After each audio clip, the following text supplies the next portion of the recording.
On va dire qu'il y a eu des opportunités et j'ai saisi certaines opportunités et c'est comme ça que je suis arrivé là où je suis.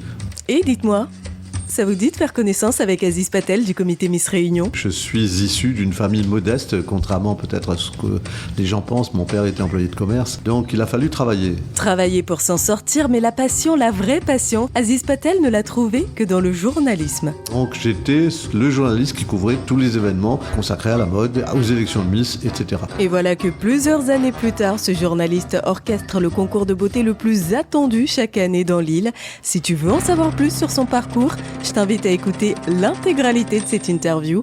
Bienvenue à vous dans ce 5e épisode d'Histoire de vie. Histoire de vie avec Souka Soula. Bonjour Aziz Patel. Bonjour Soukaina Sola. Sachez que je suis très honorée de vous avoir en face de moi pour cette interview. Merci infiniment de l'avoir accepté. J'ai bien envie qu'on retrace ensemble votre parcours professionnel au-delà de Miss Réunion, parce que c'est vrai que sur ce plan-là, dites-moi si je me trompe, j'ai un peu l'impression que vous avez 1001 vies. Exactement, j'ai eu plusieurs vies, on va dire, depuis mes études au lycée Roland-Garros, où j'ai eu mon bac au tampon. Donc à partir de là, il a fallu travailler directement parce que je suis issu d'une famille modeste, contrairement peut-être à ce que les gens pensent. Mon père était employé de commerce, donc il a fallu travailler. J'ai passé le concours pour être à l'école normale. À l'époque, ça s'appelait l'école normale, c'est l'institut de formation des instituteurs. Okay. Donc IUFM ensuite, qui est devenu UFM. Donc j'ai passé ce concours, je l'ai réussi et je suis venu à Saint-Denis pour faire 2 ans de formation pour devenir instituteur. À l'époque, ça s'appelait comme ça. Ça ne s'appelait pas professeur des écoles. Hein. Eh ben, très bien, on va justement découvrir tout ça tout au long de cet épisode de podcast. Vous êtes une personnalité publique aujourd'hui, mais finalement, on sait très peu de choses sur vous, sur votre parcours professionnel, sur vos différentes activités. On va en parler, mais avant toute chose, j'ai bien envie que vous vous présentez, un peu comme vous le souhaitez, histoire que les rares personnes qui ne vous connaissent pas puissent avoir une idée de qui vous êtes. Je pense que Aziz Patel, c'est un nom maintenant, une marque déposée même pratiquement, puisque partout où je passe, on me reconnaît. C'est évidemment à cause de la télévision, mais contrairement peut-être aussi à ce que les personnes pensent, je suis très accessible, très simple. Donc je suis né au tampon et à partir de l'âge de 18 ans, je suis venu m'installer à Saint-Denis et je ne suis jamais parti. Donc aujourd'hui, je suis délégué régional Miss France pour la Réunion. Je suis également rédacteur en chef du site internet exclusif.ire.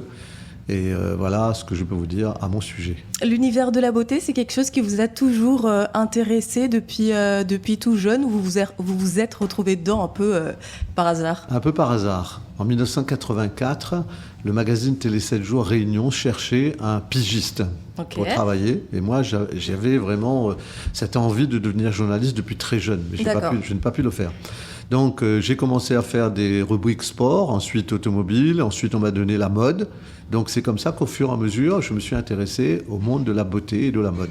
Donc j'étais le journaliste qui couvrait tous les événements qui consacraient à la mode, aux élections de Miss, etc. C'est particulier quand même parce que vous êtes un homme et on pourrait se dire qu'en fait finalement ce genre de rubrique, c'est plutôt les femmes qui s'y consacraient à l'époque en tout cas, parce que c'est vrai qu'à l'époque on faisait plus la distinction entre ce qui intéresse les femmes ou les hommes. Les hommes c'est plus le foot ou le sport et les femmes plus la beauté. Pour moi c'était une passion. En fait j'aimais beaucoup tout ce qui concernait la présentation des tenues, les jolies femmes, bien évidemment. Et c'est comme ça que je me suis intéressé à ce milieu très particulier. Je vais vous demander de définir votre parcours professionnel en 3 mots. 3 mots pour résumer tout ce qui s'est passé, ce par quoi vous êtes passé depuis tout jeune, lorsque vous avez obtenu votre baccalauréat jusqu'ici.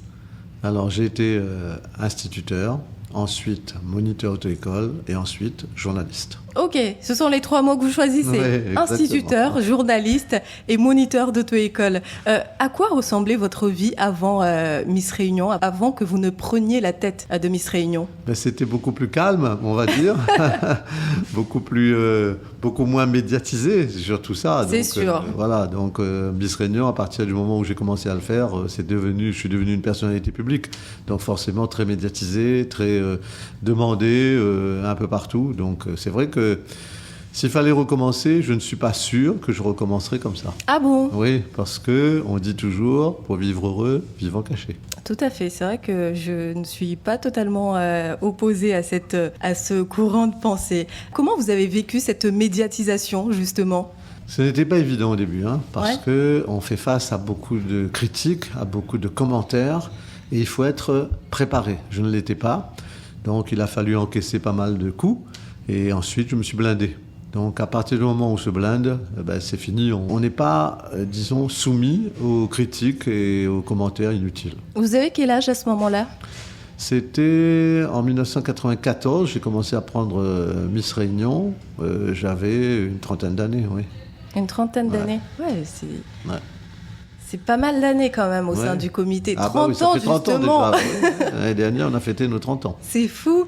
Donc, je disais, vous avez dirigé plusieurs magazines sous le statut de rédacteur en chef. Comment est-ce que vous faites votre entrée, justement, dans la sphère médiatique? Quand j'étais lycéen, j'écrivais déjà dans le journal du lycée. Donc, pour vous dire que j'avais une passion pour l'écriture. J'avais envie de devenir journaliste, mais les moyens financiers de mes parents ne m'ont pas permis de partir en métropole faire des études. Donc, je me suis formé un peu sur le tas. Suite à cet emploi comme pigiste à Télé 7 jours Réunion, eh bien, je me suis formé. J'ai eu de très bons formateurs, des rédacteurs en chef qui m'ont vraiment appris beaucoup. Et en particulier, je pense à Bernard Houdin, rédacteur en chef, et également à Daniel Vaxeler, qui est écrivain, mais qui était à ce moment-là rédacteur en chef de Télé 7 jours. Donc j'ai beaucoup appris sur le tas, et je me suis formé au fur et à mesure. J'ai progressé, j'ai appris. Et je suis monté au fur et à mesure. En 1990, j'ai arrêté l'auto-école, parce qu'en même temps, je faisais auto-école et pigiste pendant 5-6 ans. Donc j'ai arrêté et je me suis mis... j'ai été embauché comme journaliste à Télé 7 jours Réunion, donc j'ai commencé comme journaliste à ce moment-là. Ensuite, vu mes compétences et vu ma motivation, ma détermination, on m'a proposé de prendre la direction d'un petit magazine pour jeunes qui s'appelait Startup TV à l'époque. Donc, je craignais un peu de prendre la direction de ce journal, mais c'est un petit journal qui marchait très très bien, auprès des jeunes surtout. Et Daniel Vaxeler m'a dit non, vas-y, tu vas t'éclater avec ça et tu vas voir que tu vas beaucoup apprendre. J'ai pris ça en main, rédacteur en chef. Le tirage est monté, on est arrivé à 30 000 exemplaires à l'époque. Aujourd'hui, c'est plus possible, ce genre de défi, de challenge. Et donc, j'ai fait mes preuves. Et quelques années plus tard, on m'a donné la rédaction en chef de Télé 7 jours qui avait perdu son rédacteur en chef à l'époque. Waouh, vous passez de moniteur d'auto-école, d'enseignant d'abord, à moniteur d'auto-école, puis journaliste. Qu'est-ce qui a fait que ça n'a pas marché au sein des écoles C'était pas au sein de l'école, vous voulez dire Oui, en tant qu'instit. C'était pas ma vocation. Comme je vous l'ai dit, c'était alimentaire. Donc c'est vrai que quand on rentrait à l'école normale, on était payé. Donc je pouvais aider mes parents. Donc je l'ai fait pendant 5 ans, ça m'a plu, ça a fait une bonne expérience. Et aujourd'hui encore, je retrouve des élèves qui me disent « Ah, monsieur Patel, rappelle-moi où t'es élève, là-bas au Chaudron ou bien dans le fond de la rivière ?» Et je me souviens, effectivement, et j'ai laissé de bons souvenirs apparemment, mais ce n'était pas ma vocation. Donc je suis parti, j'ai passé mon concours de moniteur auto-école, je l'ai réussi. Je l'ai fait pendant une dizaine d'années, mais là aussi, je m'ennuyais un peu. Parce que dans une voiture, on tourne en rond toute la journée, il fait chaud, le dos prend un coup. Donc, je l'ai fait quand même pendant 10 ans. Et après, je me suis dit, je passe à autre chose. Et puis, c'est la passion, en fait, qui vous a rattrapé finalement. Parce que le journalisme, je le sens que c'est quelque chose qui vous passionne. Qu'est-ce qui a fait que vous n'avez pas fait le choix de vous diriger dans une rédaction classique pour traiter de faits divers, par exemple ? C'était pas trop mon dada, les faits divers, effectivement. Donc, moi, je voulais plus faire du magazine. Donc, c'est pour ça que je me suis dirigé vers le magazine, l'hebdomadaire. On a plus de temps, on peut analyser certaines choses, on peut prendre le temps de bien écrire, etc. Donc, voilà, il y a moins de pression. Oui, tout à fait. C'est des sujets qui sont plus travaillés. Puis c'est des sujets légers aussi. Oui, c'est vrai. C'est plus agréable à traiter que de se rendre... Bref, Ouais. c'est ça. Quand on traite des élections de Miss ou des défilés de mode, on fait des voyages aussi pour des essais voitures. Je me suis spécialisé là-dedans à l'époque. J'ai fait énormément de voyages parce qu'on était invités à l'époque pour aller essayer les nouveautés un peu partout dans le monde. J'en ai fait une centaine. Et j'étais aussi passionné par l'actualité, tout ce qui se passe dans le monde, etc. Donc voilà. Et puis les faits divers, c'était pas trop mon truc. Donc, et après, dans la suite de cette rédaction en chef de Télé 7 jours, Télé 7 jours avait arrêté, et avec mon associé de l'époque, Farah Caillé, on a créé Télémag. Ok. Le vrai Télémag de 1997 à 2010 environ, quoi. Donc là aussi, on s'est beaucoup éclaté, beaucoup amusé. On faisait toutes les soirées people, les soirées VIP. Ça a intéressé énormément les gens. Il y avait des carnets de Farah. Donc ça a cartonné. Je m'excuse du terme, mais c'est exactement ça. Donc là aussi, c'était intéressant. Tous les soirs, on était dans les cocktails, on rencontrait beaucoup de monde, on s'est créé des réseaux, quoi. Donc c'était la belle période du magazine, de l'hebdomadaire.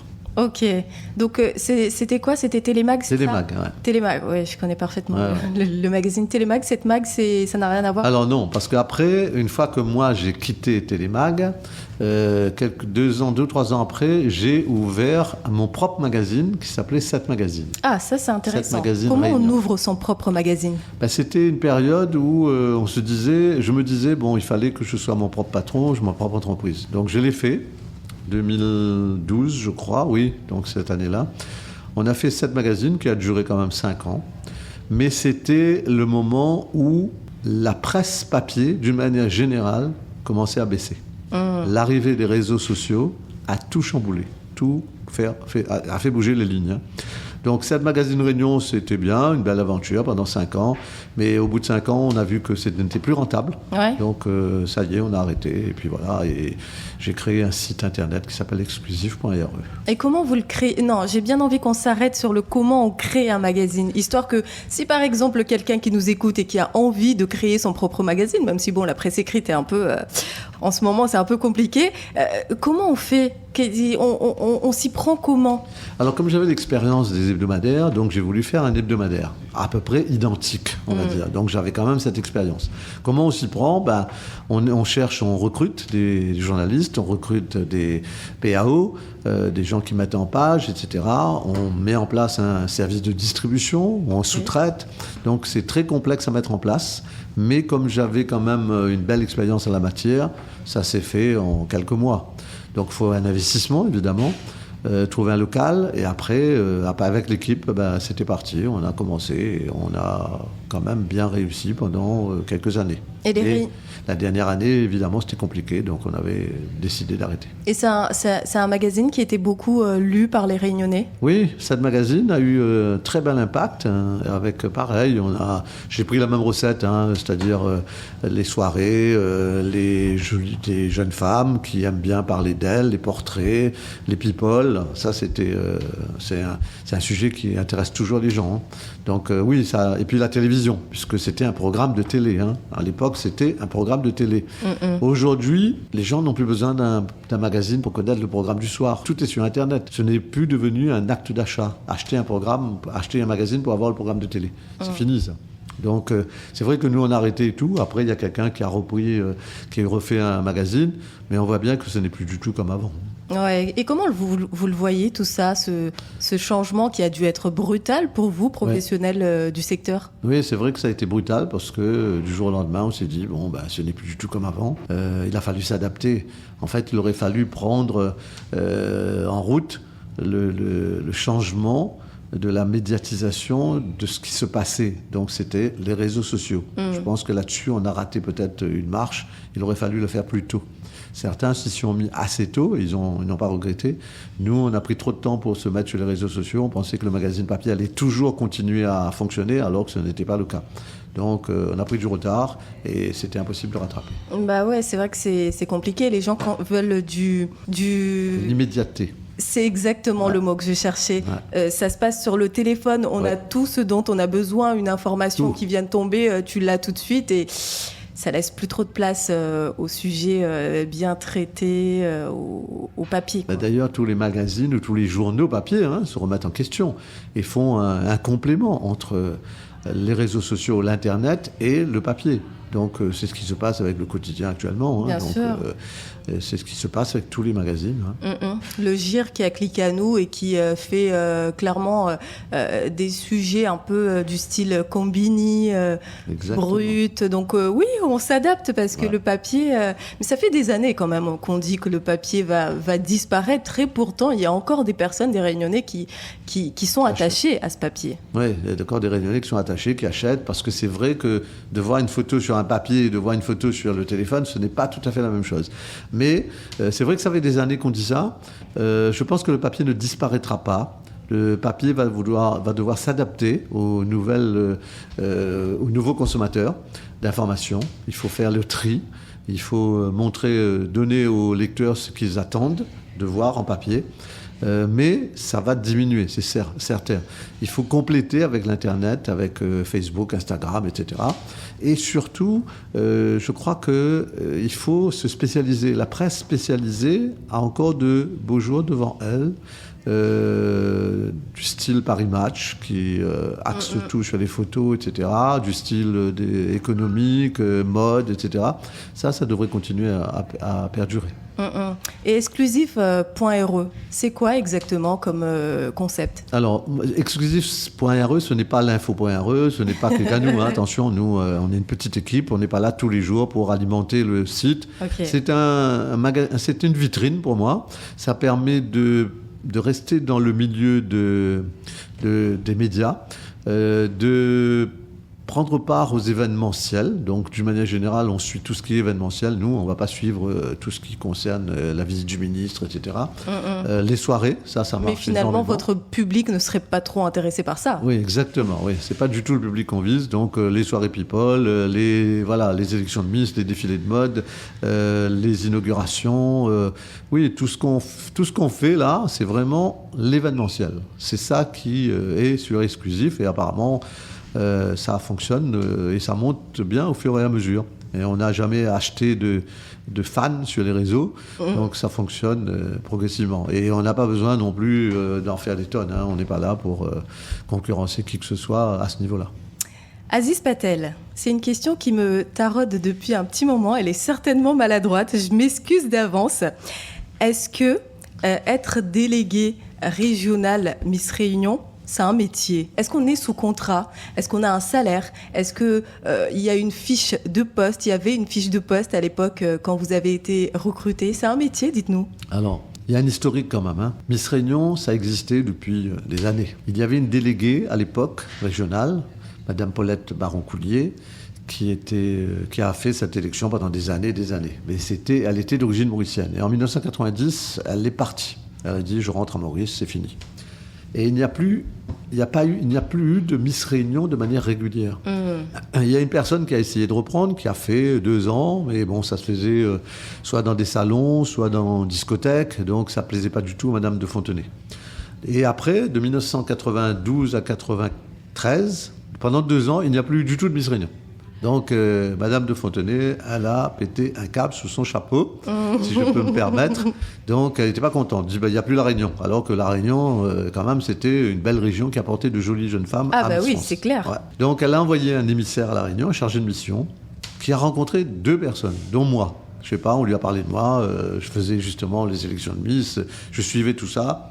Et il disait, on recherche un délégué régional. Donc, faites une proposition, le cahier des charges, c'est ça. À l'époque, j'ai beaucoup réfléchi, je me dis, est-ce que je fais, est-ce que je fais pas, est-ce que j'ai les épaules pour le faire ou pas? Et avec mon associé, toujours, Farah Caillé, on a discuté, on a dit, voilà, on va faire une proposition. Donc, on a calqué la proposition sur ce qui se faisait en métropole. C'est-à-dire une émission en direct à la télé, les votes des téléspectateurs, etc., etc. Ça se faisait pas avant. Ah d'accord, ouais. Donc à l'époque, Miss Réunion, c'était une soirée, c'était une soirée dans un salon ou dans une discothèque, il y avait un jury qui votait. D'accord. Voilà. Donc les Réunionnais n'étaient pas vraiment... concernés, tout à fait. Donc nous, on a fait ce pari-là. On a trouvé quand même des partenaires pour faire la première élection. Ce n'était pas facile, On a eu du mal à remplir le théâtre Jean-Fleury. Il a fallu inviter des gens, forcer les gens à venir. Alors qu'aujourd'hui, il me faudrait une salle de 3000 places. Hein. Donc voilà, première année, 1994. Geneviève de Fontenay est venue avec son équipe. Et on a fait cette première élection au théâtre Jean-Fleury. Vote en direct, c'était sur RFO. Et ça a commencé à fonctionner comme ça. Et évidemment, vote en direct, les gens se sont intéressés au fur et à mesure. Ce n'était pas facile. Hein. Pendant les premières années, on a eu des difficultés pour trouver des sponsors. Hein. D'accord. Donc, et aussi, pour Miss Réunion, ce n'était pas aussi une année aussi chargée. Il n'y avait pas les réseaux sociaux, elle n'était pas invitée partout. Enfin, bon, pas comme maintenant. Donc, c'était calme, ça se passait, voilà. Pendant quelques années, première Miss Réunion, Corinne Lorette. Elle a eu deuxième dauphine de Miss France. Geneviève de Fontenay l'a choisie ensuite pour aller à Miss Univers en Namibie. Donc première année, c'était déjà une belle performance. Oui. Et ainsi de suite. Donc chaque année, on a déroulé ça. Et au fur et à mesure, c'est vrai que c'est devenu plus professionnel. D'accord. Voilà. On va dire pendant 10 ans, c'était un peu amateur. Et ensuite, il a fallu professionnaliser tout ça, mettre une équipe en place, avoir plus de partenaires, plus de sponsors. Et travailler. Hein. Donc c'est vrai que ça me prend énormément de temps maintenant.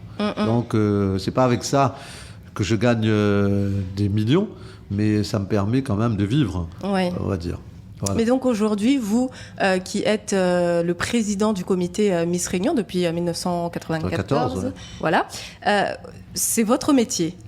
On va dire que c'est l'un des deux métiers. Entre journaliste et ça, voilà, ce sont mes deux métiers. Et comment ça se passe ? Qu'est-ce que vous faites en dehors du jour J et des phases de casting ? Il y a, pendant toute l'année, il faut suivre la Miss Réunion partout où elle va. Donc ça, on a mis en place depuis plusieurs années déjà. On ne la laisse jamais seule. On part en voyage au moins 3 fois par an à Paris. Donc on va au salon du tourisme, on va au salon de l'agriculture, on est invité à des élections de Miss à Mayotte, à Maurice, à Madagascar. Donc on bouge quand même pas mal, déjà ça. Et ici, à La Réunion, elle est très sollicitée, Miss Réunion maintenant. Elle est souvent en dédicace, en shooting, partout, en tournage. À la foire de Papanon, par exemple. Oui, par exemple, au salon de la maison, etc., etc. Elle est demandée. Donc il faut l'accompagner. Souvent des inaugurations ou des boutiques demandent à ce qu'elle puisse participer à des séances de dédicaces, tout ça. Donc, ça me prend énormément de temps. Aujourd'hui, ça me prend 60-70% de mon temps de travail, quoi, hein. Contrairement à l'époque. Donc voilà. Et à côté de ça, il y a Exclusif qu'il faut aussi gérer. Ça vous prend beaucoup de temps, mais en même temps, ça a beaucoup évolué. Et si ça vous prend du temps, c'est parce que peut-être les affaires marchent. Oui, heureusement, quand même. Ça, c'est devenu quand même un travail à temps complet, pratiquement, et qui me permet de gagner ma vie. Mais ça ne suffit pas. C'est pour ça qu'à côté, il y a aussi Exclusif.re, les réseaux sociaux qu'il faut gérer, etc., etc. Donc ça prend du temps. Hein. Les gens pensent que bon, c'est facile, les jolies filles, c'est bien, c'est agréable, c'est une belle vie. Oui, c'est vrai qu'on est en contact avec de jolies femmes en permanence, mais c'est très professionnel. C'est ça qu'il faut bien se comprendre. Donc, il y a un cadre de travail. Avec Miss Réunion, il y a un contrat qui est signé pendant l'année. Et elle est rémunérée en fonction de ce qu'elle va faire. Et donc, tout est surveillé, tout est contrôlé. On a une licence avec Miss France. Donc, j'ai un cahier des charges. Je dois respecter tout ce qui est écrit dans mon contrat. Donc, je suis attentif à tout. Je suis vigilant à tout. Donc, je ne peux pas me permettre de faire de l'approximation. Je comprends. Petite question un peu indiscrète, parce que vous parlez de jolies femmes. Vous m'arrêtez, hein, si je vais très loin.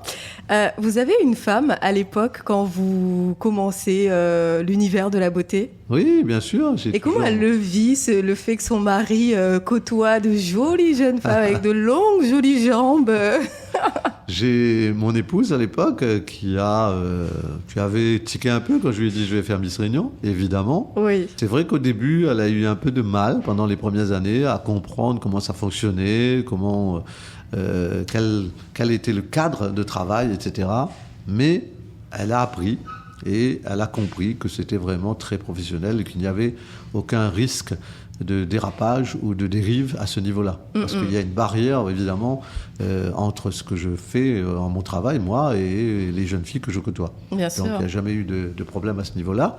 Et elle a compris, c'est vrai qu'elle était un peu jalouse au début, il faut reconnaître. Hein.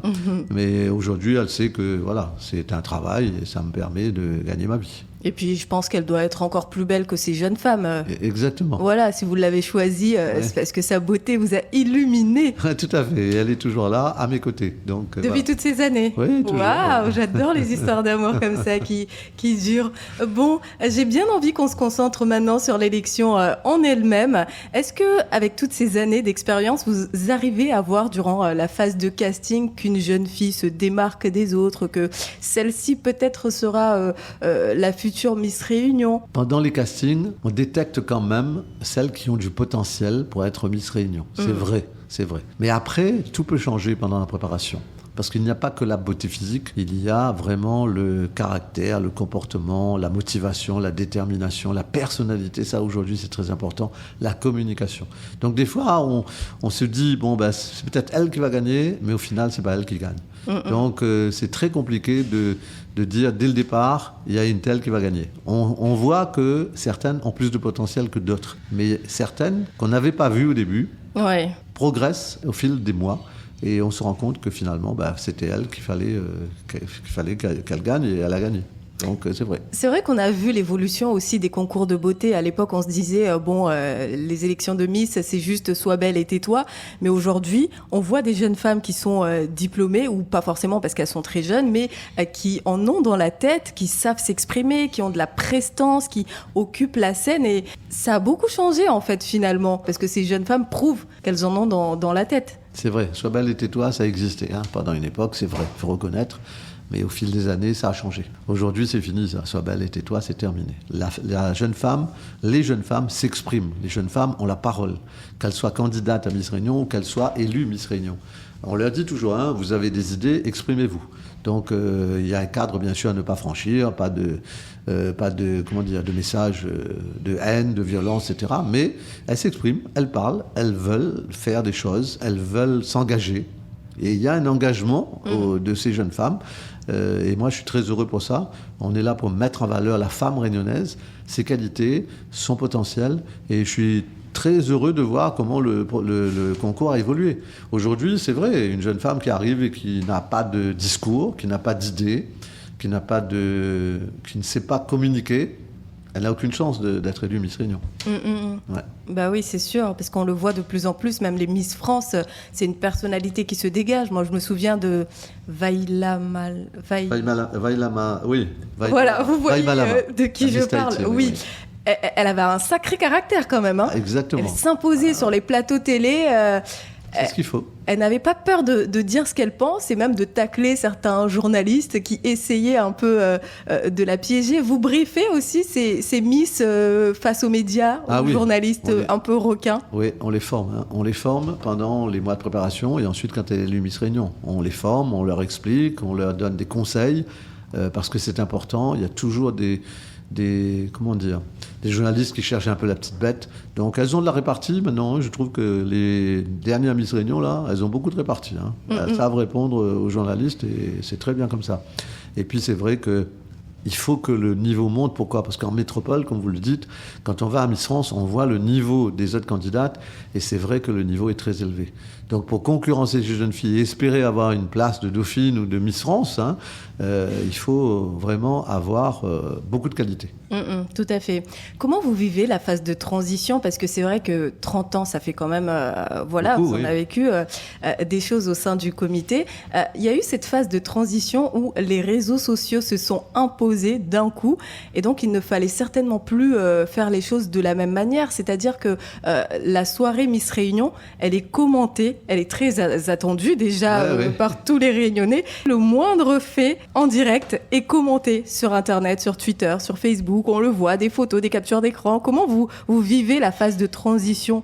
On s'est habitué au fur et à mesure, évidemment. On a prévenu également les jeunes filles, attention, vous allez avoir beaucoup de critiques sur les réseaux sociaux parce que vous ne pouvez pas faire l'unanimité. Et puis il y a toujours des jaloux, il y a toujours des gens qui vous aimeront pas. Donc vous allez avoir des critiques, vous allez avoir des insultes même des fois. Donc nous, bien évidemment, quand ça va trop loin, on est là. Le comité Miss Réunion est là pour défendre la jeune fille et pour même faire un procès en diffamation si c'est nécessaire. Mais il faut qu'elle se blinde. Aujourd'hui, les jeunes filles qui veulent se présenter à Miss Réunion, il faut qu'elles soient blindées. Et il faut qu'elles acceptent que les réseaux sociaux s'en mêlent. Et nous, on est là pour essayer de faire de la modération, de les préparer, de les, psychologiquement surtout. Et je pense que ça y est, les jeunes filles maintenant, quand elles viennent à Miss Réunion, elles savent à quoi s'attendre. Donc elles sont formées. Ouais. C'est sûr, parce qu'elles-mêmes faisaient certainement partie de celles qui regardaient l'élection en direct et qui commentaient peut-être positivement, on va dire, sur les réseaux sociaux. Donc... Mais il y a aussi le revers de la médaille, parce qu'il y a des jeunes filles qui sont très jolies, qui ont le niveau, qui ont tout. On leur dit, pourquoi vous ne venez pas à Miss Réunion ?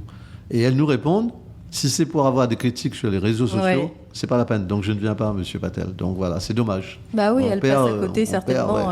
On perd certaines jeunes femmes. Comment vous expliquez le succès de Miss Réunion ? Miss Réunion, c'est un événement qui est rassembleur, à la fois prestigieux et populaire. Et la télévision a fait que c'est devenu un événement populaire. Miss Réunion est une personnalité publique, partout où elle passe. Les gens attendent cette élection avec beaucoup d'impatience. On a fait en sorte aussi, il faut reconnaître, de mettre des moyens avec la télévision, avec Antenne Réunion, surtout ces dernières années. On a fait en sorte que ça devienne un spectacle, que ça devienne un show, un moment de détente et d'évasion pour les Réunionnais. Et c'est vrai que le soir de Miss Réunion, alors, il y a énormément de gens devant la télévision. Antenne Réunion a publié des chiffres il n'y a pas longtemps. Ils ont fait un sondage, 95% d'audience. Bah oui, c'est le soir où leurs audiences explosent. Ouais, c'est exactement. C'est le meilleur soir de la chaîne. D'ailleurs, les restaurateurs, souvent m'en veulent, me disent quand il y a Miss Réunion, on ne travaille pas. Bon, bref. Mais après, je leur ai dit, après Miss Réunion, les gens viennent. Dès que c'est fini, les gens viennent manger. Bon, bref. Ça finit tard aussi. C'est vrai que ça finit tard, malheureusement. Mais c'est devenu une institution. Donc, c'est normal qu'il y ait de l'audience à ce niveau-là et que les Réunionnais se sont appropriés cet événement, tout simplement. Et puis, on est dans une île, c'est une caisse de résonance. Tout ce que fait Miss Réunion, c'est grossi, c'est médiatisé. Oui, clairement, Miss Réunion, c'est un peu comme l'élection Miss France. Oui, c'est ça. En revanche aussi, Soukaina, quand il y a des problèmes aussi, c'est très médiatisé. Donc, il y a eu, dans ces années, il y a eu quelques problèmes, et c'est aussi médiatisé. Mais là, je suis toujours là pour affronter tout ce qui doit être dit, expliqué, etc. Mais justement, j'allais y venir. Je ne sais pas si c'est peut-être moi qui n'a pas assez fouillé. Il y a très peu de scandales, je trouve, autour de Miss Réunion quand même. Ces dernières années, il n'y a pas non plus eu... quand il y a des petits problèmes, il y a des... pas rien de... C'est vrai. Il n'y a jamais eu de scandale vraiment, rien, parce que nous, on est très carrés dans notre organisation. Les gens qui travaillent avec nous et tout, si on voit qu'il y a quelque chose qui ne va pas, tout de suite, on vient et on gère le problème. Mais c'est vrai, il y a quelques années, il y a une jeune femme qui a quand même voulu, qui n'avait pas compris son rôle de Miss Réunion. Miss Réunion, c'est une ambassadrice, c'est pas un métier. Donc elle voulait que ce soit un métier, qu'elle soit rémunérée comme Miss France. D'accord. Miss France gagne 4 000 € par mois, mais Miss France, c'est Miss France, ils ont les moyens, nous on n'a pas les moyens. Oui. Donc elle a voulu faire en sorte que ça devienne un métier avec un contrat, mais elle a été déboutée. Mais c'est le seul problème qu'on a eu. Je pense que ça, pour moi, là, quand on arrive à ce stade-là, c'est une erreur de casting.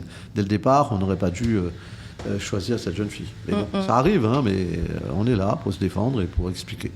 Et de quel œil percevez-vous les autres comités ? Je parle notamment du comité Miss Mayotte, par exemple. Pendant une année, il n'y a pas eu de Miss Mayotte. Qu'est-ce qui peut expliquer ce dysfonctionnement au sein de ce comité ? À l'époque, le délégué de Miss Mayotte avait quitté Mayotte et est venu s'installer à La Réunion. Franck Servel. On ne peut pas gérer une élection de Miss dans une région sans être sur place. À distance, c'est vrai que c'est pas possible. Donc c'est pour ça que ça n'a plus fonctionné. Donc lui, il a arrêté. Il a dit bon, je fais plus. Et il n'y a pas eu de délégué pendant un an. Et après, on m'a demandé, Société Miss France m'a demandé de sélectionner avec eux un nouveau délégué. Donc j'ai rencontré pas mal de monde. Et on a choisi celui qui est là aujourd'hui. Donc finalement, vous vous occupez aussi d'aider, d'influencer d'autres comités. Oui, exactement. Donc quand on nous demande de venir, de soutenir. Mayotte, par exemple, pareil, Miss Mayotte, l'année dernière, j'étais à fond derrière Benucci, le délégué, puisqu'il n'avait qu'une expérience. On lui a donné beaucoup de conseils. Donc cette année, pareil, j'irai à Miss Mayotte, juste après Miss Réunion, pour pouvoir l'aider à organiser sa soirée pour que tout se passe bien. Parce que la société Miss France aussi me demande m'a demandé de l'aider, puisque je suis quand il y a un nouveau délégué, on nomme un parrain. Donc j'ai été le parrain de Miss Mayotte, et c'est pour ça que je suis là pour l'aider, pour qu'il puisse s'en sortir pendant les 2-3 premières années, et après il prend son envol. Et quand on nous demande, on vient, on nous invite, on nous a invités à Miss Madagascar, on nous a invités à Miss Seychelles une année, donc on y va. Et puis on regarde ce qui se passe. D'accord. Avec du recul, comment est-ce que vous analysez votre parcours professionnel ? Comment est-ce que vous voyez tout ça, le cheminement ? Est-ce que c'était une suite logique ? On va dire qu'il y a eu des opportunités et j'ai saisi certaines opportunités et c'est comme ça que je suis arrivé là où je suis. C'est trop tard pour revenir en arrière, donc il faut assumer maintenant jusqu'à la fin. Il faut assumer carrément. Il y a des regrets ? Non, mais c'est ce que je vous ai dit. C'est vrai que il y a beaucoup de bonheur, beaucoup de joie. J'ai fait énormément de voyages avec les Miss et tout. On est partis tous les ans, je vais à Miss France. C'est vraiment exceptionnel. Je rencontre énormément de personnes. Je suis allé à Miss Univers, je suis allé à Miss Monde. Donc c'est vrai que c'est un monde particulier. Vous êtes allé à Miss Univers, notamment pour Marie Payette, il me semble. Exactement. À Las Vegas, c'était en 2012. C'est incroyable. Oui. Une Réunionnaise à Miss Univers. Ah, c'était exceptionnel, oui. Mais il y avait déjà Corinne Rett en Namibie, Miss Univers. Mais c'était beaucoup plus discret à l'époque. Mais Marie Payette, oui, elle a été médiatisée. Donc c'était magnifique aventure. Et puis quand on découvre Miss Univers, on se dit bon, ça n'a rien à voir avec Miss France, rien à voir avec Miss Réunion. C'est une autre organisation. C'était Donald Trump à l'époque qui organisait, qui était lui le président de Miss Univers. Ah oui. Donc je l'ai rencontré en conférence de presse, puisqu'en même temps je faisais du journalisme. Donc c'était un homme assez particulier, on va dire. Mais voilà, après ça a changé. Et puis là récemment j'étais à Miss Monde en Inde, donc j'ai rencontré également la patronne de Miss Monde. Et voilà, donc c'est bien, c'est formidable. Tout ce que j'ai vécu, c'est formidable, il n'y a rien à dire. Mais c'est vrai qu'il y a aussi ce côté un peu trop médiatisé qui peut poser quelques soucis parfois. Vous vous inspirez de ces comités que vous rencontrez, comité Miss Monde, Miss Univers, Miss France aussi. Vous vous inspirez pour faire évoluer certaines choses au sein du comité Miss Réunion ? Beaucoup Miss France déjà. Tous les ans, je vois comment ça évolue. Donc, on évolue pareil. On fait un peu ce qu'ils font à l'échelle régionale, quoi. Et puis, on a aussi nos propres idées. Et puis, Miss Univers et Miss Monde, ce sont des élections complètement différentes. Il y a une centaine de candidates, donc c'est pas facile à gérer, et ils ne font pas du tout la même chose que nous.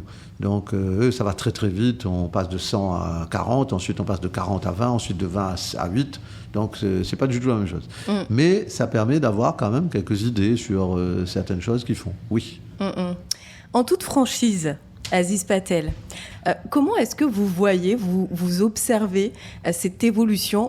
Aujourd'hui, une maman peut participer à l'élection Miss Réunion, Miss France aussi. Il y a juste le critère de taille qui n'a pas changé. L'âge aussi, on peut participer à l'élection jusqu'à, je ne sais plus, je ne l'ai plus en tête. Dans certaines régions, il n'y a plus de limite d'âge. Il n'y a plus de limite. Carrément. Donc, à La Réunion, on a mis à 30 ans, mais dans certaines régions... À 45 ans, dans certaines régions, on peut y participer ? Et il y a eu, l'année dernière, il y a eu une femme de 50 ans qui s'est présentée. Wow. Et qui était candidate. Et comment vous observez tout ça ? Je trouve que c'est compliqué de comparer une jeune femme de 18-20 ans à une femme de 40 ans. Ce n'est pas du tout la même chose. Donc les critères, le jugement n'est pas le même. Donc il faut changer sa manière de juger les femmes si on fait ça. Nous, on est passé jusqu'à 30 ans parce que j'estime que 30 ans, c'est encore on peut comprendre, on peut comparer encore des jeunes femmes de 20 ans et de 30 ans, mais c'est vrai que cette évolution, il a fallu s'adapter. Je me suis adapté. Pareil pour les mamans. Il y a des mamans qui se sont présentées l'année dernière. Bon, il y a une jeune femme qui était très belle et tout, mais elle n'avait pas les critères. Il lui manquait 1 centimètre. Donc, on aurait pu la prendre. Mais je vois mal une maman, effectivement, avoir ce programme chargé qu'a Miss Réunion pendant une année, ou alors il faut qu'elle soit très bien accompagnée, très bien soutenue, très bien encadrée. Donc la maman qui était venue m'a dit non, il n'y a pas de problème, ma mère sera là pour s'occuper de l'enfant si je suis du Miss Réunion, etc. Mais il faut vraiment que les jeunes femmes qui viennent, mariées ou maman, sachent à quoi s'attendre. Voilà, c'est surtout ça. Et puis même marié, il faut que le mari soit vraiment en osmose avec sa femme. Tout à fait. Pouvoir voir son épouse partir pendant un mois à Miss France, une semaine à Paris pour tel salon, etc. Quoi. Oui. Pas évident. Hein. Je ne sais pas qu'est-ce qui se passe, ils sont en train de cogner notre... Malheureusement, oui. J'espère que ça ne s'entend pas là à l'antenne. Bon, c'est pas très grave, les aléas du... Bon, on n'est pas en direct, mais... Oui. Voilà, on compose avec.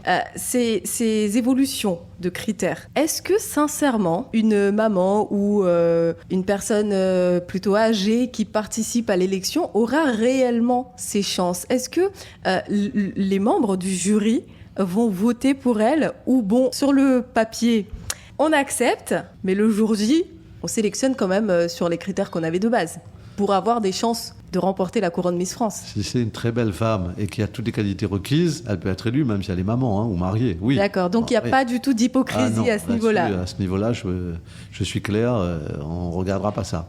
Mais c'est à la femme qui se présente de bien analyser et de bien réfléchir avant de s'engager, tout simplement. Hein. Parce qu'il ne faut pas qu'en cours d'année, elle dise bon, non, mais je ne peux pas, mon enfant est malade, je ne peux pas venir, etc. C'est compliqué. Hein.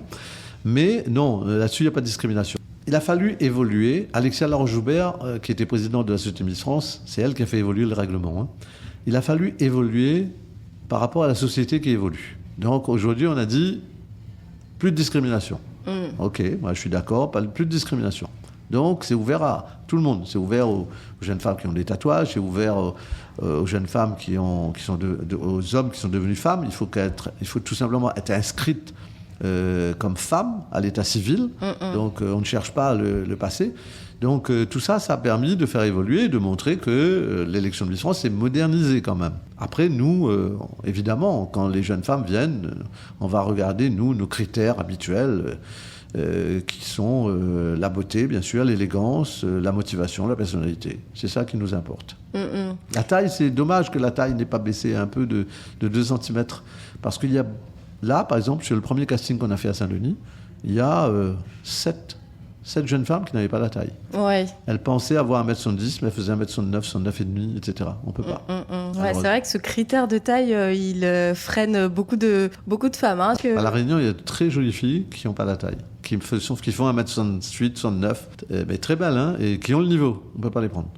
Parce que la première chose qu'ils font là-bas, quand la Miss Réunion arrive, c'est de mesurer toutes les candidates. Et si on ne fait pas la taille, on est quasiment éliminé. Quoi. Bah oui, c'est dommage. Ouais, bon. Bon, merci Aziz Patel. Cette interview touche presque à sa fin parce que j'ai quand même une dernière question. Quel conseil pouvez-vous donner à un jeune ou moins jeune qui souhaite se lancer dans l'univers de la beauté pour, je ne sais pas, créer n'importe quel concours, parce qu'il y en a de plus en plus. Il y a Miss Prestige, enfin non, Miss Excellence maintenant. Il y a Miss Heart, il y a Miss Rond. En fait, on découvre chaque année de nouveaux concours. Alors, il y a toujours des candidats pour ces concours, donc tant mieux, hein, il faut respecter chaque concours. Et moi, je dirais que si quelqu'un veut lancer un concours, il faut d'abord bien s'entourer. Il faut qu'il y ait une bonne équipe derrière et surtout être très vigilant, très attentif à tout ce qui se passe pendant les préparatifs, pendant l'élection.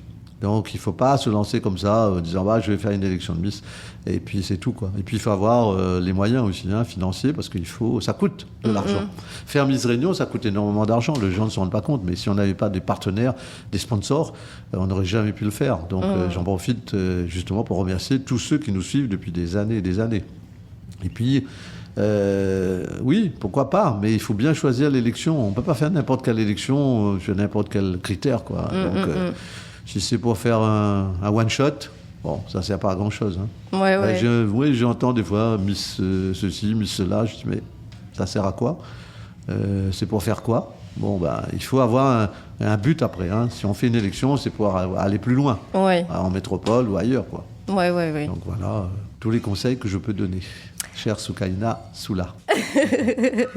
Voilà Soukaina, je voulais vous féliciter, vous, en tant que journaliste radio. Vous avez une voix très calme, vous faites ça très gentil. très bien. J'ai fait de la radio pendant 15 ans et je sais de ce dont je parle. Ah mais oui, c'est vrai aussi, on n'en a pas parlé, mais vous avez travaillé aussi à RFO. Exactement, avec Yves Brouillet. Comme je suis passionné d'automobile, j'étais journaliste spécialisé auto. On a créé une émission Automoto tous les dimanches soirs pendant 15 ans. Et ça a fonctionné très très bien, ça a duré 15 ans. Et après, il y a eu un changement de stratégie éditoriale, donc on a arrêté. Mais on aurait pu continuer. J'ai fait aussi une émission People avec André Maurice, le matin. On parlait de tous les potins. Ça plaisait beaucoup aux gens. Voilà. Tu m'étonnes. Les commérages, on aime bien. Voilà, c'était une expérience aussi. Hein. Voilà, comme vous dites, j'ai eu plusieurs vies. Mais c'est clair, 1001 vies, Aziz Patel. J'ai touché un peu à tout. L'univers de la beauté, les médias, l'enseignement, que ce soit en conduite ou au sein des écoles. Merci beaucoup, Aziz Patel, de m'avoir accordé ce moment. Franchement, j'ai passé un super moment. On a évoqué pas mal de choses et c'était très, très sympathique. Merci à vous, surtout. Merci à vous qui nous écoutez. J'espère que vous avez aussi apprécié ce moment en compagnie d'Aziz Patel. Merci encore une fois d'écouter jusqu'à la fin cet épisode de podcast. On se retrouve très prochainement avec une nouvelle personnalité en compagnie d'un nouveau professionnel. À très vite. Minute Papillon, ce n'est pas fini. On avait dit la semaine dernière, non, c'était il y a 2 semaines, on avait dit qu'après chaque interview, à la fin de chaque épisode de podcast plutôt, on allait instaurer un espèce de mot-clé pour être sûr que les auditeurs nous écoutent jusqu'à la fin. Donc le mot-clé du jour sera, roulement de tambour, noix de coco. Noix de coco, j'ai pas trouvé mieux. En fait, j'ai un cocotier juste en face de ma fenêtre, donc noix de coco. Voilà, donc pour ceux qui écoutent les épisodes de podcast sur YouTube, n'hésitez pas à commenter en dessous de cette vidéo. Noix de coco, je saurai que vous avez écouté jusqu'à la fin et ça fait toujours chaud au cœur. Pour ceux qui écoutent sur Spotify, Deezer, Apple Podcast, Amazon Music ou autres, eh ben écoutez, si vous arrivez à commenter cet épisode de là-bas, n'hésitez pas à mettre noix de coco aussi, je saurai que vous avez écouté jusqu'à la fin. Et pour les autres qui ne peuvent pas commenter, bah écoutez, envoyez-moi un message, noix de coco. Je saurai que vous avez écouté jusqu'à la fin. Merci en tout cas, si vous êtes encore là. On se retrouve dans 2 semaines à peu près en compagnie d'une nouvelle personnalité, un nouveau professionnel plutôt. À très vite.